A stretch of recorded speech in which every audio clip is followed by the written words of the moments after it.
Tani është koha për intervistën e ditës. Në studio veçma ka mbërritur Izet Mexhiti, bashkëkryetar i Vlenit. Zoti Mexhiti, mirë se erdhët në Alsat. Mirë se u gjej, faleminderit për ftesën. Sot keni qenë në takim me kryeministrin Mickovski, por vendosë që takimin ta mbani larg syve të opinionit. Nuk pati asnjë njoftim se çfarë u fol, çfarë nuk u fol në takim. Nisët zyrtarisht bisedimet për rikonstruimin e qeverisë? Po, nuk do jetë një takim, do ketë më shumë takime, kështu që do ketë edhe për opinionin, po për hir të pragmatizmit edhe mos ngarkohen bisedat. Ky është takimi i parë, ku kemi bërë vlerësimin në përgjegjësi të ekzekutivit, për performancën e ekzekutivit dhe vetë nevoja, domethënë, për të bërë rekonstruimin është për të dhënë një dinamik të re, për të dhënë një shtytje të re, domethënë, proceseve, që të ketë një ekzekutiv që do ketë më shumë elan, më shumë energji për realizimin e premtimeve dhe programit. Edhe pse thoni është takimi i parë, do ketë më shumë të tillë, megjithatë sot besoj që ju keni diskutuar se cili ministër qëndron më mirë e cili më keq, kush do të shkojë e kush do të vijë. Jo, për shkak se do ketë takime edhe me partnerin tjetër, domethënë me Znamin. Sot kemi bërë vlerësimet nga të dy anshme, domethënë për ekzekutivin edhe për individ, mirë po janë vlerësimet preliminare të para, ende nuk kemi, domethënë, a do ketë ndryshim të resoreve apo do ketë vetëm ndryshim të emrave. Pra, kur thoni individ, nuk është një janë më shumë? Po i diskutoni gjithë emra? Rekonstruimi pra nuk do bëhet për një person. Për sa? Po me liqë është e parapon deri 1/3 e qeverisë. Dhe ju këtë do e bëni? Nëse ka nevojë, po, domethënë. Kush vendos për të ardhmën e ministrave shqiptarë, zoti Mexhiti? Këtyre që ushtrojnë funksionet dhe për ata që do të vinë, Mickovski apo Vleni? Kështu, domethënë, Vleni është përfaqësuesi shqiptarëve në qeveri.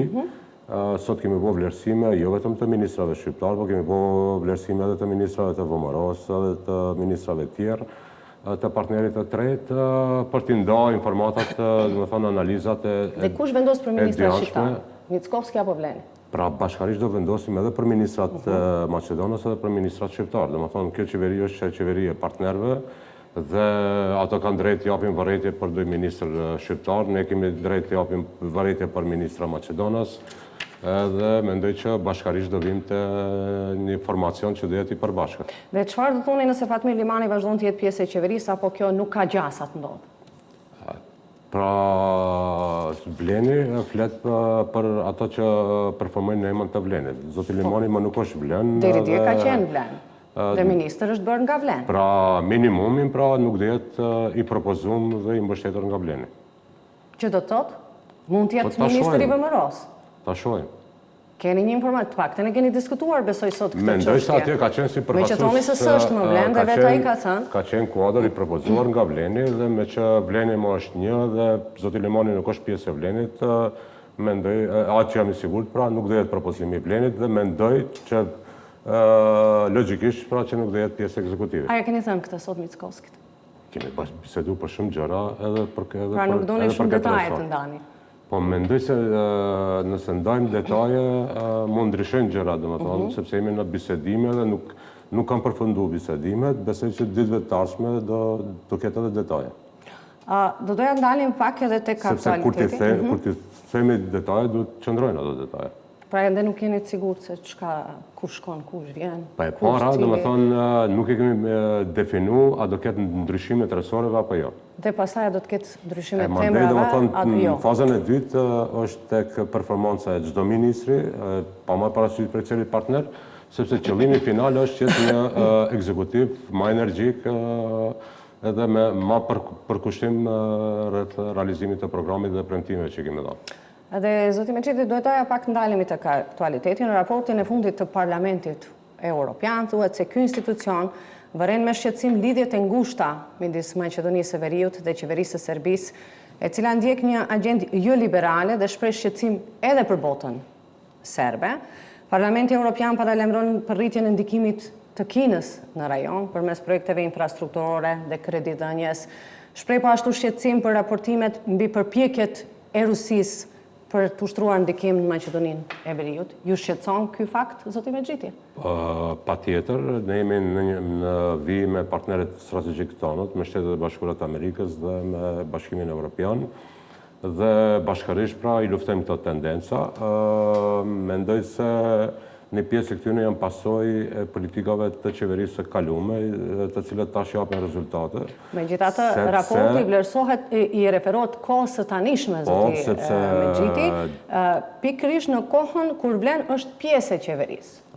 Pra nuk ka diçka konkrete në këtë drejtim, përveç asaj që ka dalin në pa rezultate domethënë nga Open Ballkani dhe marrëveshjet e nënshkruara në shumë fusha ndërmjet Maqedonisë dhe Serbisë, duke fillu nga telekomunikacioni, bankat dhe shumë sfera tjera, të cilët marrëveshjet janë implementuar dhe tash efektuohen në shumë fusha. I thoni Ballkani i hapur i pushtetit kaluar. Ballkani i hapur ishte Ballkani i hapur ka kriju marrëveshje të përbashkëta ndërmjet Maqedonisë së Veriut dhe Republikës së Serbisë në shumë fusha, dhe ato prej atëherë japin rezultate dhe efektuohen. Pra, Ballkani i hapur është në pushtetin e kaluar. Në qeverisjen tuaj tani kemi botën serbe, kemi ndikimin rus, rritjen e ndikimit kines.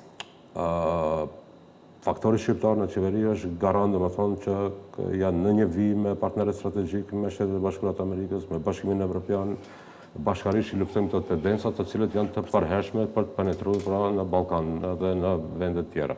Dhe shpresojmë se kjo nuk do t'jetë më në raportin e vitit ardhshëm, nuk do na përsëritet kjo situatë, renditet bota serbe, ndikimi rus, ndikimi kinez. Është edhe në prioritetet më të larta dhe të vlenit.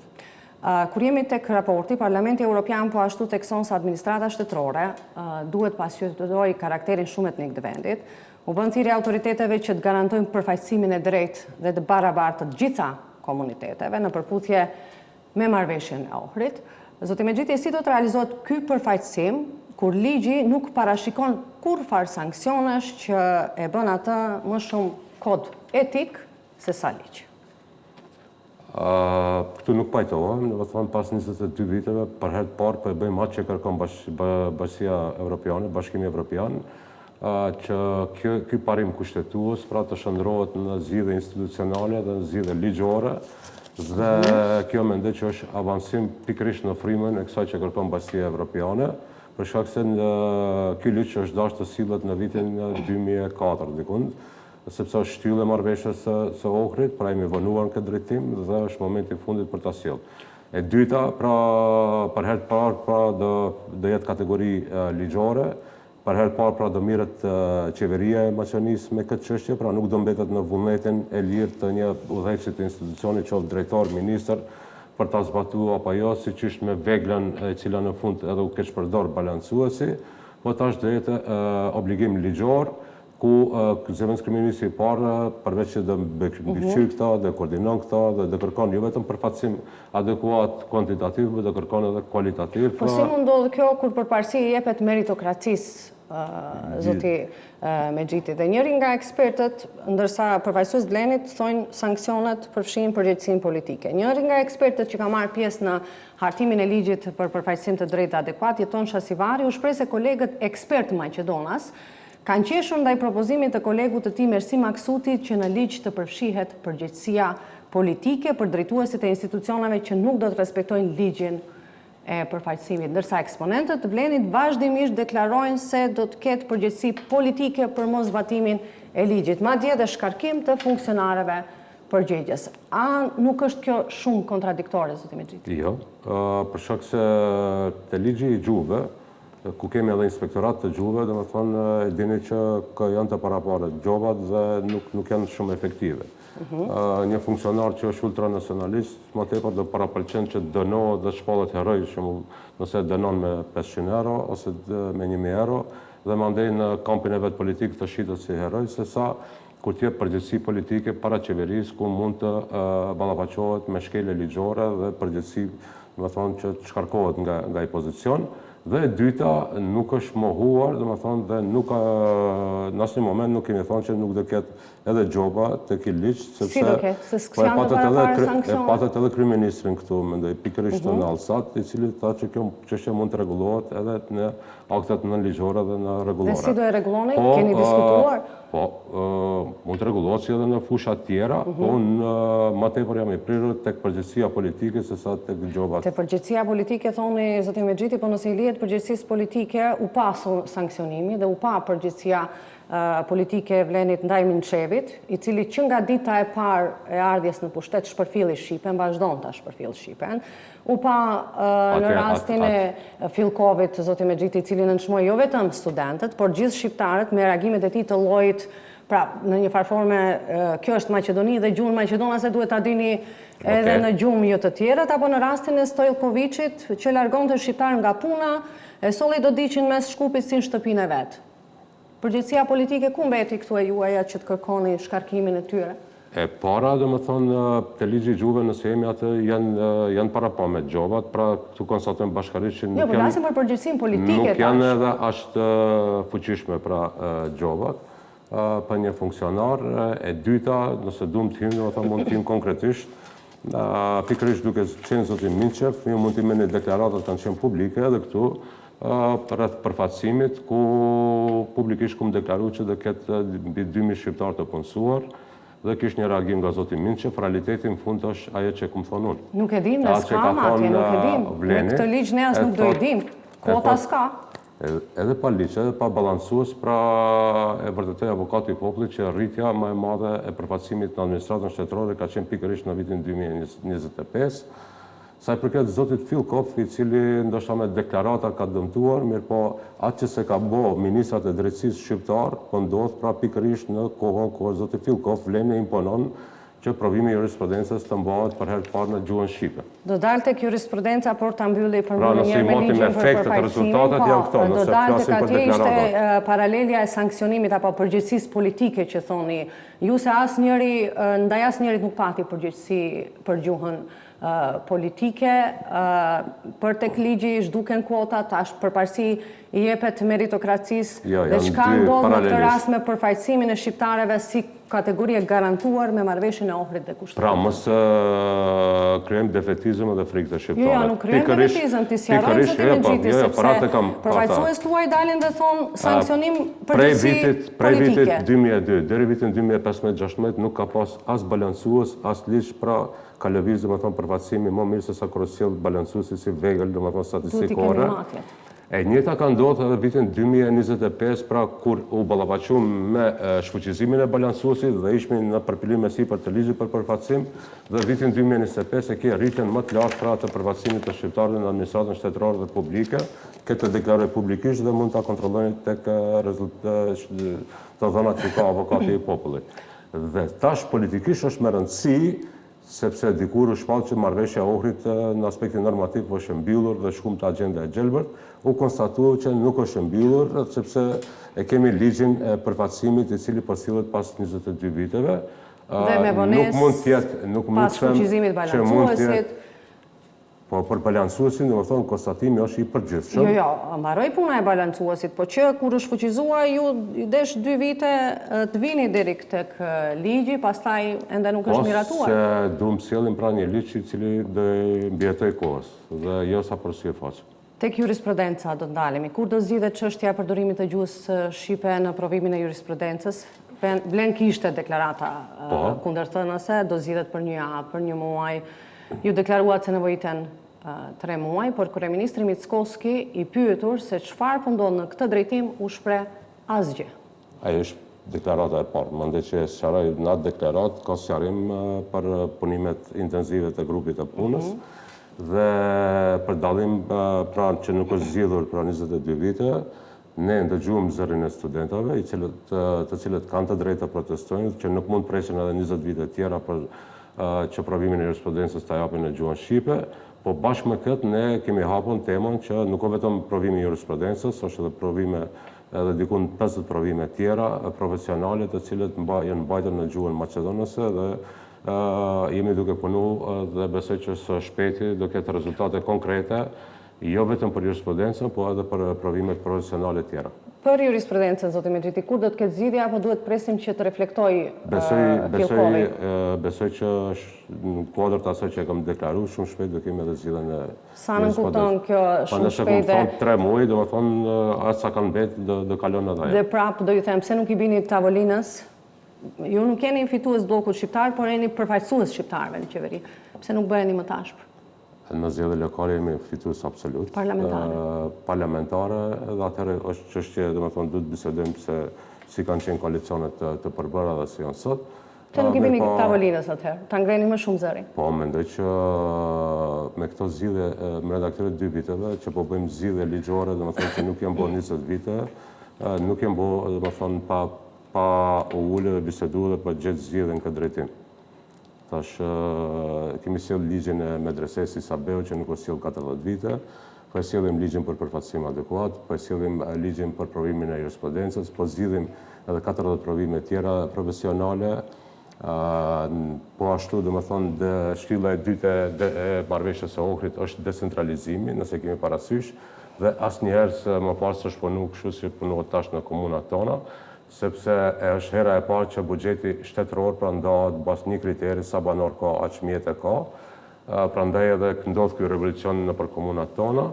Dhe nëse i marrim investimet kapitale, që nëse marrëveshja e Ohrit nuk ka përfshirë diçka, domethënë badinterin, e ka badinterin mbi buxhetin, ne në këto 2 vite pra kemi marrë hisën tonë dhe them që mbi 3 miliardë euro janë në vendbanimet shqiptare, duke filluar nga Korridori 8, rruga Shkup-Vllaç, Universiteti Nën Tereza, sheshi Skënderbej, mbi 100 milionë euro janë të ndara për komunat shqiptare. Janë të ndara, por duhet presim realizimin. Jo, po realizohen. Zoti Mexhiti. Dhe pastaj, se si jeni duke punuar, megjithatë duhet pyesim qytetarët. Ata në fund ditës. Po flas për anën tonë. Fjalën e fundit e kanë qytetarët, po flas për projekte konkrete dhe numra konkret. Nuk kemi dhe shumë minuta. Gjykata kushtetuese ka anuluar vendimin për emrat e rrugëve në Tetov. Pse, zoti Mexhiti, në kohën kur ju jeni në pushtet, kjo gjykat merr vendime anti-shqiptare? Aq pafuqishëm jeni politikisht që gjykata vetëm hap dhe merr vendime në dëm të statusit shqiptarëve?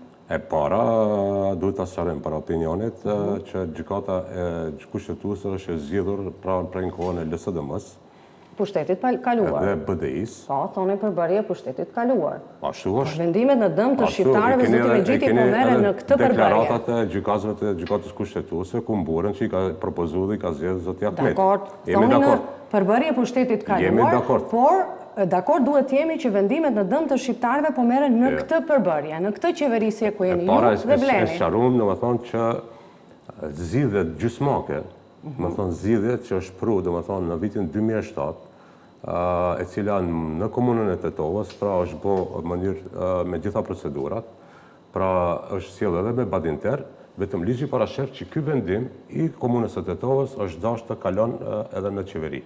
Kam pas mundësinë 20 vite vendimin që është sjell në... Atëherë keni qenë dhe ju në vëdi? Po, të përgjigjem edhe për atë vendim që e ka sjell kryetari dhe këshilli i Tetovës, vetëm është dashur ta kalojë në qeveri dhe sot gjykata kushtetuese s'do kish pas mundësinë dhe luksin për ta shfuqisuar këtë vendim, siç është rasti i vendimeve që janë sjell në Shkup, ku janë sjell në mënyrë ligjore vendimet, siç është rrugët në për Çajir, në për Buçel, në për Saraj, ku janë sjell me badinter, kanë kaluar në qeveri dhe sot nuk mundet as këtë gjykatë kushtetuese instrumentalizuar të problematizojë. Megjithatë, zoti Mexhiti, bashkë kemi këtu 2-3 minuta Arta, e kemi sheshin Skënderbej, ku e ke pllakën, domethënë me vul, me emblemin e qytetit Shkupit, të komunës së Çajirit, dhe pse nuk e problematizon gjykata kushtetuese, kështu e instrumentalizuar atë vendim. Unë juve po ju pyes, zoti Mexhiti, pse vendime të tilla merr gjykata kushtetuese në dëm të shqiptarëve në kohën kur ju jeni në pushtet? Pra apo jo përsëri, aq pafuqishëm jeni politikisht që Jo.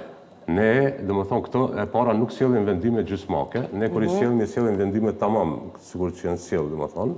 Dhe e dyta, në kuadër të komunës së Tetovës, kryetari i ka paraprik kësaj situate, komisioni për emrime janë të përpiluar listën e cila do i përfshi këto emra dhe do sjellën në mënyrë legale dhe të përgjithshme. Zoti Mexhiti, ka pasur 14 muaj kohë kryetari i komunës, bashkëkryetari i Vlenit, që ta zgjidh këtë problematik, por nuk është zgjidhur kjo problematik. Ne sa e di me fundit marrëveshja është edhe kjo VMRO me cilën jeni në pushtet që temërtohen vetëm rrugët pa emra, të tjerat mbesin si janë. Jo se ka marrëveshje politike. Domethënë e para në Tetov nuk e pas domethënë në mënyrë zyrtare të implementuar këtë vendim.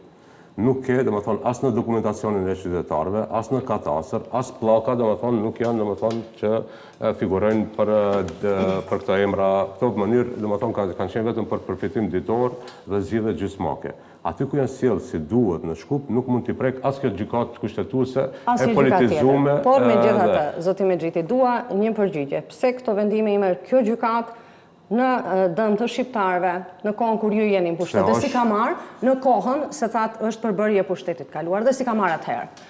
Nuk e ka hap as atëherë nismën për ligjin e gjuhëve, nuk e ka heq balancuesin, nuk e ka shfuqizu vendimin për rrugët. E instrumentalizuar, që mirët me politikë ditore, që po merë për masat e antishqiptare, dhe më thonën, nuk mund të shfuqizon vendimet që janë sjellë si duhet. Ndërsa, si ka ndodhë kjo, propozimi është nga antari LSDM, Sotirovski, gjykata instrumentalizuar nga LSDM BDI, shfuqizon që këto madje problemin vetë zgjidhen gjysmake që e kanë, domethënë për ta poentuar politikisht. Me këtë nuk pajtohet jo vetëm LSDM-ja, po edhe VMRO-ja në Tetov nuk pajtohet që ndrojnë këto emra? Jo, këto emra kanë sjellë me padinter në nivel të komunës. Po, procesin e emërtimit të rrugëve, cili ka filluar prej 14 muajsh në Tetov. Domethënë, faji është që zgjidhja ka qenë jo ligjore dhe gjysmake. Po mirë, këtë periudhë ka mundur gjendet zgjidhja. Kish pas pëlqim nga qeverit e BDI, LSDM-ose, BDI VMRO 20 vite, s'do mund që as kjo gjykata instrumentalizuar ta shfuqizon këtë vendim, siç nuk mundet ta shfuqizon pllakën që sheshit Skënderbej, e cila është legale. Po unë prapë thash, vendimet tani po merren, jo atëherë.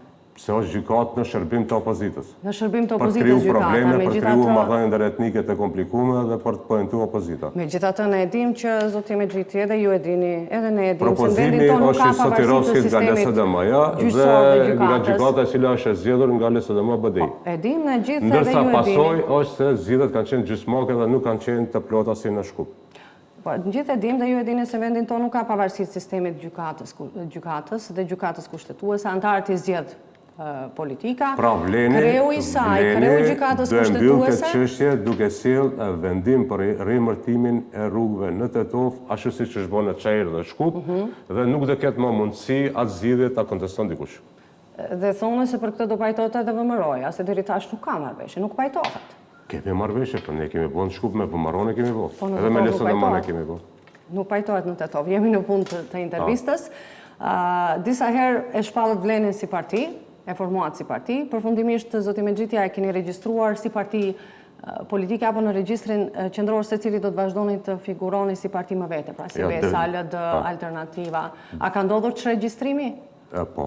Dhe a ka ndodhur regjistrimi i Vlenit? Ka ndodhur regjistrimi dhe po heqim procedurën e regjistrimit, u mbajt kuvendje themelues që është obligim ligjor të mbahet kuvendje themelues dhe mbinimi antar janë regjistruar në noter mbinimi të tillë, të cilët janë kushte ligjore, të cilët i kemi aplikuar dhe Vleni funksionon dhe është me një zë.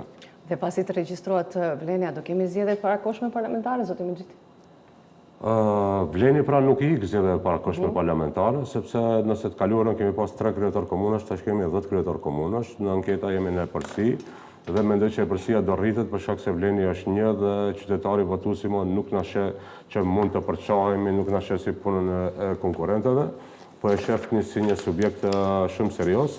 Ndërsa a duhet këtë zgjedhje të parakoshme, Vleni më tepër është i përkushtuar në realizimin e premtimeve dhe programeve. S'duhet, por jeni gati nëse bëhet. Me fjalë tjera. Mexhiti, faleminderit që sonte ishit në Alsat. Faleminderit.